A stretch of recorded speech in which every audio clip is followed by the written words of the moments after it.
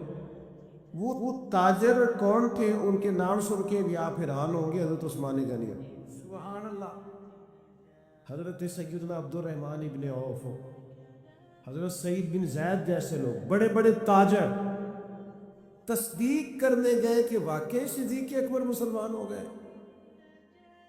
انہوں نے جا کے حضرت صدیق اکبر سے پوچھا آپ مسلمان ہو گئے؟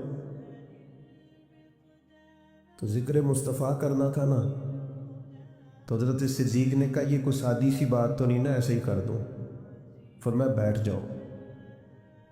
بیٹھ گئے۔ پھر جناب علامہ اسماعیل نے حقی رحمۃ اللہ علیہ نے لکھا ہے، اس خوبصورتی سے ذکر کیا حضرت صدیق نبی پاک کا، اس معنویت سے ذکر کیا، اس ذوق سے ذکر کیا، اس شان سے نبی پاک کا ذکر کیا کہ وہ جو صرف خالی پتہ کرنے آئے تھے نا کہ آپ مسلمان ہوئے ہیں کہ نہیں، وہ سارے کہنے لگے ابو بکر ہمیں بھی ساتھ لے جا، ہم نے بھی حضور کا کلمہ پڑھا۔ ہم ذکر اس طرح کریں، ہم تذکرہ اس طرح کا کریں، ہمارا لب و لہجہ اس طرح کا ہو، ہمارا انداز اتنا انوکھا اور شاندار ہو، اپنے بچوں کو ساتھ بٹھا کے رات حضور کا ذکر کریں، سرکار کی حدیثیں یاد کریں۔ دیکھو نبی پاک کی ایک بات ایسی ہے اس پر پوری زندگی گزاری جا سکتی۔ نبی پاک صلی اللہ تعالی علیہ وسلم نے ہر قسم کی طہارت، ہر قسم کی پاکیزگی اپنی امت کو عطا فرمائی۔ حضور سید عالم صلی اللہ تعالی علیہ وآلہ وسلم نے اس قدر زیادہ طہارت پر زور دیا، پاکیزگی پر زور دیا کہ فرمایا صفائی نصف ایمان ہے، اس کو تمہارے ایمان کا حصہ بنا دیا۔ حضور کس طرح کی پاکیزگی ارشاد فرماتے؟ حضور علیہ السلام سوچوں کی پاکیزگی دیتے، برا سوچنا، بدگمان رہنا، لوگوں کے بارے میں اپنے دل کے اندر بوجھ بٹھانا، نفرت کرنا، اس سے بھی منع فرمایا۔ آغاز یہاں سے کیا کہ تمہاری سوچیں، تمہارے خیالات، تمہارے تصورات، تمہارا گمان یہ پاک ہونا چاہیے۔ یعنی حضرت جابر بن عبداللہ رضی اللہ تعالیٰ عنہ فرماتے ہیں نبی پاک علیہ السلام نے اپنے وصال ظاہری سے 3 دن پہلے ارشاد فرمایا تم اپنے رب کے بارے میں جیسا بھی گمان رکھو گے نا، اللہ بھی تمہارے ساتھ ویسا ہی معاملہ کرے۔ تو پاکیزہ گمان ہونا چاہیے، تمہارا ذہن ہونا چاہیے اللہ جب بھی فیصلہ کرے گا رحمت والا ہی کرے، معاملات کرم والے ہوں، اچھی سوچ، اچھا گمان، اچھی رائے، یہ سوسائٹی میں خوبصورتی پیدا کرتی ہے۔ آپ دیکھیے حضور اس صفائی کو کتنا پسند کرتے۔ نبی پاک علیہ السلام نے فرمایا اچھا سوچنا بھی اچھی عبادت ہے۔ نہیں آپ صرف اچھا سوچا کریں، مثبت رہا کریں، ہر چیز کو منفی نہ لیا کریں، اور یہ گھر کے اندر بھی ضروری ہے، یہ دفتر میں بھی ضروری ہے، یہ اپنے فیملی ممبران کے ساتھ بھی ضروری ہے، آپ کے جو کولیگس ہوتے ہیں ان کے ساتھ بھی ضروری ہے۔ نبی پاک علیہ السلام اچھے گمان کی طرف رغبت دیتے۔ جب آپ کے غلام نے اس دن کہا تھا جس دن طائف والوں نے شدید سنگ باری کی تھی کہ حضور آپ دعا کریں یہ تباہ ہو جائیں، تو محبوب نے اس دن بھی ہدایت کی دعا کی۔ تو غلام نے عرض کی حضور 10 دن ہم نے طائف میں قیام کیا ہے، انہوں نے تو عرب کی جو روایتی مہمان نوازی ہے اس کا بھی خیال نہیں کیا، اتنی تکلیف دی، بد اخلاقی کا مظاہرہ کیا اپنے رویوں سے، تو آپ پھر بھی ان کے لیے ہدایت کی دعا کر رہے ہیں۔ تو یہ نبی پاک کی دی ہوئی سوچوں کو دیکھیے، حضور فرمانے لگے یہ نہیں نہ مانتے تو مجھے امید ہے آنے والی نسل مان جائے۔ تو اتنی جلدی مایوس ہو جانا، کہنا یہ لوگ ٹھیک نہیں ہو سکتے، یہ زمانہ ٹھیک نہیں ہو سکتا، یہ معاشرہ ٹھیک نہیں ہو سکتا، محبوب تو اگلی نسل کے بارے میں بھی اچھا گمان رکھنے کا ارشاد فرما رہے ہیں۔ تو سب سے پہلی تو میری گزارش یہ ہے کہ اللہ کے رسول نے ہمیں سوچوں کی پاکیزگی کا سبق دیا، اور پھر اس سے اگلی بات یہ ہے کہ زبان پاک ہو، یعنی ہمارے ہاں اب لوگوں نے غیبت کا نام بدل دیا ہے، اب اس کا نام گپ شپ رکھ لیا ہے۔ اب ہماری گپ شپ یہ ہوتی ہے کہ 2 4 10 بندوں کے بارے میں ہم تبصرہ کریں، یہ کرتا ہے وہ کرتا ہے، بڑا خراب ہو گیا ہے، یہ ہماری گپ شپ۔ اتنا سخت ناپسند کیا غیبت کو، اتنا بدبودار کام بیان کیا کہ فرمایا اس طرح کوئی مردہ بھائی کا گوشت کھائے، وہ اس طرح ہے غیبت کرنے والا کہ مرے ہوئے بھائی کا گوشت کھا رہا۔ زبان صاف ستھری ہو، آپ کا انداز تکلم خوبصورت ہو، وقولوا للناس حسنا، لوگوں سے جب بھی بات کرو اچھی کرو، آپ کے جملے پاکیزہ ہو، آپ کی زبان طہارت والی ہو، آپ کے لفظ باوضو ہو۔ کچھ لوگ ایسے ہیں جو جب بھی بولتے ہیں زہر ہی اگلتے ہیں، جب بھی رائے دیں گے کڑوی کسیلی دیں گے، ان کے لب و لہجے سے جب بھی اٹھے گا معاذ اللہ کوئی نہ کوئی غلط جملہ نکلے۔ نبی پاک علیہ الصلوۃ والسلام نے ہمیں زبان کی طہارت، ایک تو حضور ہمیشہ سچ بولتے تھے، خلاف واقعہ بات نہ کریں۔ حضور نے فرمایا سچ بندے کو نجات دلاتا ہے، جھوٹ آدمی کو ہلاک کر دیتا ہے۔ سچ بولیں، اپنے آپ کو غیبت سے بچائیں۔ آپ کو کیا ضرورت پڑی ہے لوگوں پر تبصرہ کرنے؟ اور پھر یہ کہ جن باتوں کے بارے میں بالکل پتہ نہیں ہے، گمان کر کے لوگ غلط باتیں کرتے ہیں، گمان کر کے، اور صرف تصور میں لا کے لوگوں کے بارے میں غلط رائے دیتے ہیں۔ آپ کبھی میرے محبوب کا انداز گفتگو دیکھیں، رسول پاک نے جب بھی بات کی ہے تعریف کی ہے۔ حضور کو حاجت نہیں کسی کی تعریف کرنے کی، لیکن حضور جب تعریف کرتے تو اعزاز دیتے، شرف دیتے۔ جناب صدیق اکبر کی تعریف بھی کی، حضرت عمر کی شان بیان، مولا علی کا ذکر کیا، سیدنا عثمان غنی کی حیا کا بیان کی، حضرت ابو عبیدہ بن جراح کو امین امت کہا۔ نبی پاک صلی اللہ تعالی علیہ وآلہ وسلم نے حضرت جابر ابن عبداللہ کی تعریف کی۔ حضور لوگوں کے بارے میں ہمیشہ خیر کا جملہ بولتے، مزدور کی تعریف کی، سچے تاجر کی تعریف کی۔ استاد کے محبوب پاک علیہ السلام نے عظمت اور فضائل بیان کیے، لوگوں کے لیے خیر کا جملہ، پاکیزہ بات کرنے کا محبوب ہمیشہ سبق دیتے۔ امتی کو چاہیے کہ اس بات کو سمجھے، اپنی زبان کے نشانے پہ نہ رکھے ہر وقت کسی نہ کسی کو۔ اور تیسری بات جو سب سے زیادہ اہم اور سب سے زیادہ ضروری ہے، وہ یہ ہے کہ نبی پاک علیہ السلام نے دلوں کی پاکیزگی پر، روحوں کی طہارت پر زور دیا۔ ہم نہ اپنا بات ظاہر خوب سجاتے ہیں، 2 گھنٹے لوگ آئینے کے سامنے کھڑے رہتے ہیں، اور اب چونکہ کیمرے چلنے ہوتے ہیں، اب تو جتنی دیر بیٹھنا ہوتا ہے کسی محفل میں بھی لوگوں نے سیٹ سٹ ہو کے بیٹھنا ہوتا ہے، تصویریں جو بنتی ہیں اور خیر سے اسٹیٹس جو لگتے ہیں، اور بھی کئی مصیبتیں ہم نے یہ ساری گلے ڈال لی ہوئی ہیں اللہ ماشاءاللہ۔ تب تو لوگ اپنے ظاہر کو سنوارنے کے لیے بڑی سخت محنت کرتے ہیں، لیکن یاد رکھ لینا، بڑے اجلے لوگ، بڑی گاڑیوں میں بیٹھے لوگ، بڑے بنگلوں سے نکلتے ہوئے بھی بعض لوگ ہم نے بے چین دیکھے، بے قرار دیکھے، ذہنی تناؤ کا شکار ہے، فکری انتشار کا شکار ہے، قوت فیصلہ سے محروم ہے، سمجھ نہیں آ رہی کیا کریں، کدھر جائیں۔ زندگی کی دوڑ میں اتنے آگے نکل گئے کہ صرف دنیاوی مفادات کی جنگ نے جکڑ دیا ہے چاروں جانب سے۔ یاد رکھنا، جب روحیں پاک ہوتی ہیں باطن پاک ہوتا ہے۔ 2 چیزیں ہیں جو بندے کے باطن کو اجاڑ دیتی ہیں، 2 چیزیں روح کو اجاڑ دیتی ہیں، اور خود نبی پاک علیہ الصلوۃ والسلام نے اس کی نشاندہی فرمائی۔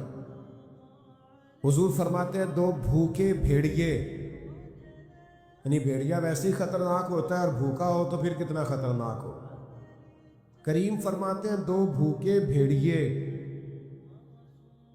بکریوں کے ریوڑ میں چھوڑ دیے جائیں تو اتنا نقصان نہیں کرتے جتنی دولت اور شہرت کی محبت انسان کے باطن کا نقصان کرتی، اس کی روح کو پورے طور پہ اجاڑ دیتی، اس کا باطن پورے طور پہ بکھر جاتا، لوگوں کو پتہ ہی نہیں ہوتا لیکن ٹوٹ چکے ہوتے۔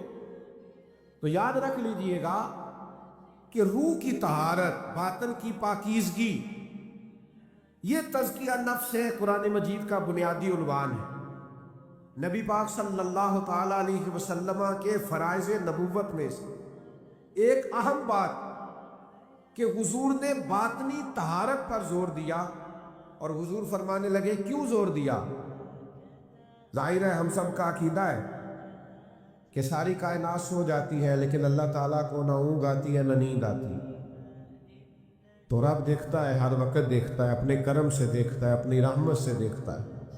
اللہ کے حبیب علیہ الصلوۃ والسلام فرمانے لگے یاد رکھنا رب نہ تمہارے چہرے دیکھتا ہے نہ تمہاری جیبیں دیکھتا ہے، وہ جب بھی دیکھتا ہے تمہارا دل ہی دیکھتا ہے۔ تو جس چیز کو اللہ نے دیکھنا ہے اس کے محبوب نے دیکھنا ہے۔ آپ کو پتہ ہے ہمارے پاس سب سے قیمتی چیز کیا ہے؟ ایمان۔ تو ایمان کا بنیادی مرکز کیا ہے؟ دل، آپ کی روح، آپ کا باطن۔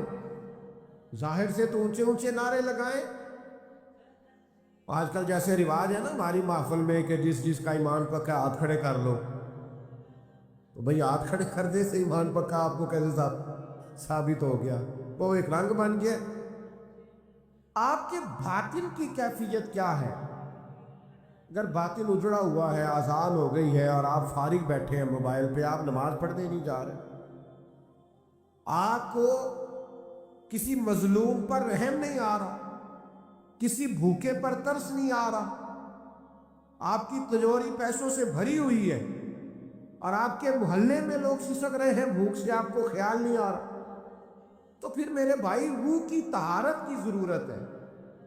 نبی پاک علیہ السلام نے جو کمال کیا ہے وہ یہ ہے کہ حضور نے انسان تعمیر کیے ہیں، انسانیت سازی کی ہے۔ نبی پاک حضور نے انسانوں کی تشکیل کی ہے۔ ہوتے ہیں نا لوگ کہ میں نے بلڈنگیں بڑی بنائی، تو میں نے کارخانے بڑے لگائے، تو میں نے فلاں ترقیاتی کام بڑے کیے۔ میرے محبوب پاک نے حضرت صدیق اکبر جیسے لوگ تیار کیے، حضرت فاروق اعظم جیسے لوگ تیار کیے، جناب عثمان غنی جیسے رجال تیار کیے، مولا علی جیسے شیر تیار کیے۔ یہ رجال حضور نے تیار کر کے سوسائٹی کو دیے۔ معاشرے کے اندر جب اس طرح کے لوگ ہوں جن کا تقوی ضرب المثل ہو، جن کا اٹھنا بیٹھنا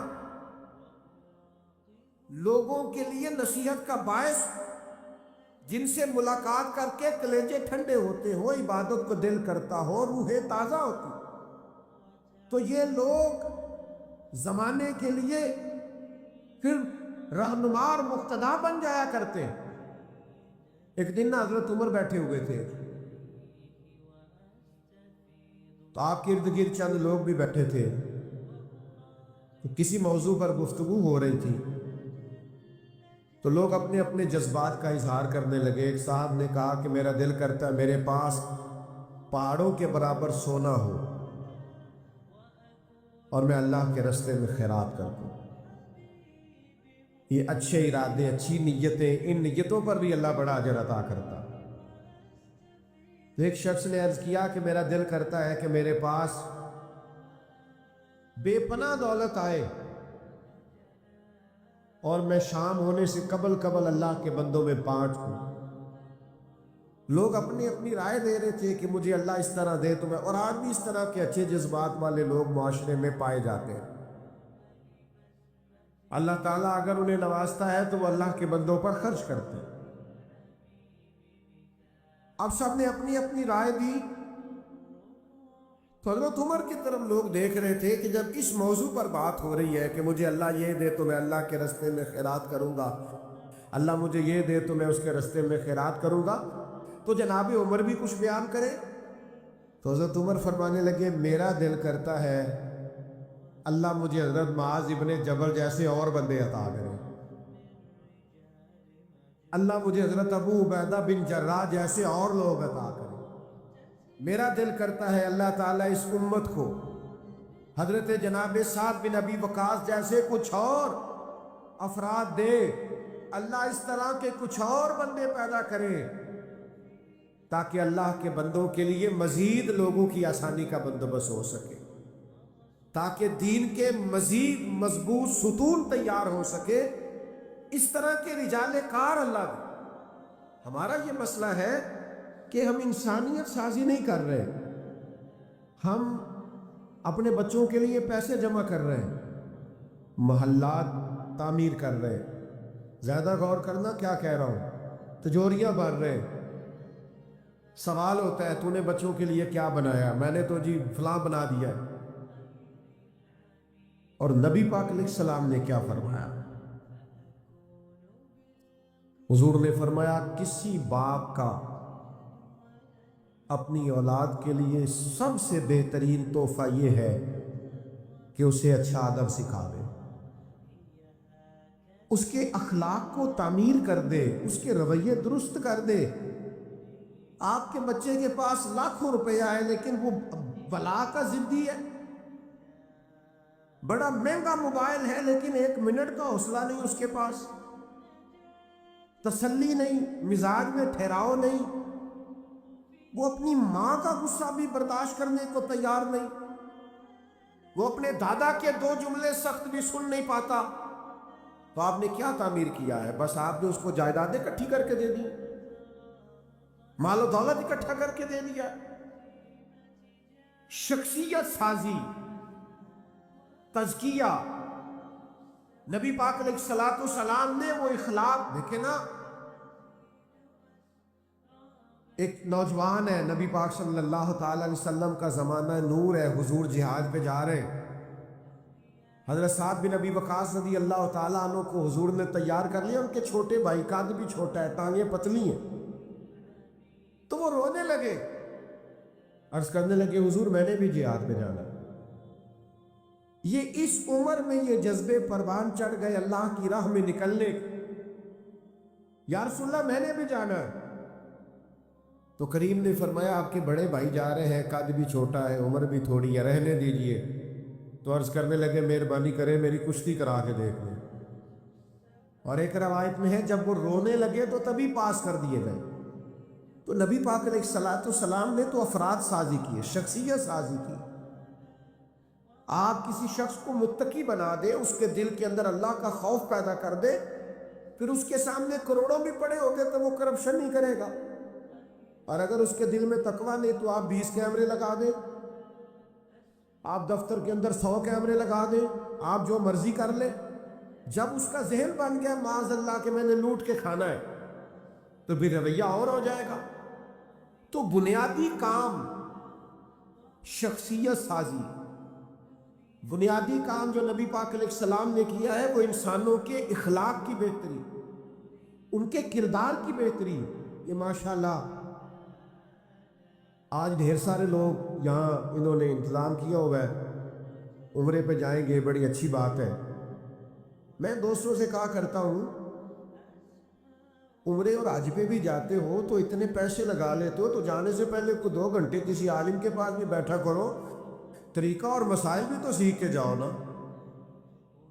بھئی آپ کو پتہ بھی تو ہونا کہ ہم نے عمرہ کیسے کرنا ہے، آداب کا اور معاملات کا بھی تو خیال ہونا چاہیے۔ تعلیم و تعلم کا جو فقدان ہے، آج ہم سننے سنانے کے قائل ہیں، دیکھنے دکھانے کے قائل ہیں، پڑھنے پڑھانے کے نہیں۔ ہمارے پاس وقت بھی ہے لیکن آپ کو کوئی حضرت بلائیں کہ آئیں شام کو روز ترجمہ پڑھایا جائے گا تو ہم نے ٹائم نکالتے، ہم نے تو بیکار کی ویڈیوز دیکھنی ہوتی، وقت ضائع کرنا ہوتا، بے مقصد قسم کے تبصرے کرنے ہوتے ہیں جن کا کوئی فائدہ نہیں ہے۔ تو بھائیوں، انسانیت سازی، ایک صحابی تھے حضرت فضالہ، وہ کہتے ہیں کہ میری معاذ اللہ ثم معاذ اللہ کسی خاتون سے کلمہ پڑھنے سے پہلے کچھ دوستی تھی، تو میں تو اس ارادے سے گیا تھا کہ معاذ اللہ حضور کو شہید کروں گا۔